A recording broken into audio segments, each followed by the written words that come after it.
यह एक ऐसे परिवार की कहानी है जो अपने बेहतर भविष्य की सपने लेकर बड़े शहर में पुराने इलाके में आकर बसते हैं।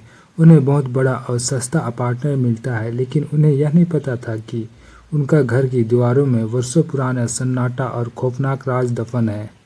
कहानी शुरुआत होती है जब एक परिवार गांव की तंगी छोड़कर मेरठ शहर की मशहूर मोहल्ले में दाखिल होते हैं। घर बड़ा था, फर्नीचर पुराना था, हवा में एक अजीब तरह का भारीपन था। शुरुआत में सब कुछ अच्छा था, लेकिन जल्द ही घर का सबसे छोटा बेटा को महसूस होता है कि उससे कोई बात करने का कोशिश कर रहा है।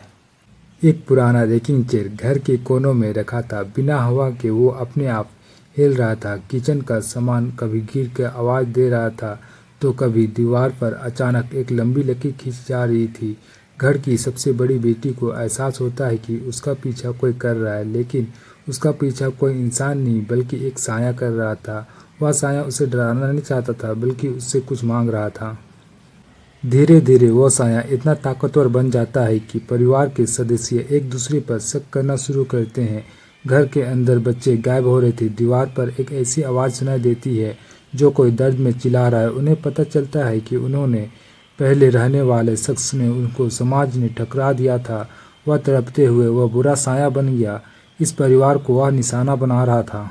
कहानी का अंतिम मोड़ पर यह साफ हो जाता है कि वह रूह सिर्फ पहचान और ममता की तलाश में था, जो उसे जीते जी कभी नहीं मिला। परिवार को समझ आता है कि शहर की इस भीड़ की पुरानी इमारत में सिर्फ ईंट पत्थर से नहीं, बल्कि उन लोगों की कहानी से बनती है जो दुनिया भुला चुके हैं। अंत में वह परिवार उस मनुष्य घर को हमेशा के लिए छोड़ के भाग जाता है, पर उसका सुकून हमेशा के लिए छिन जाता है।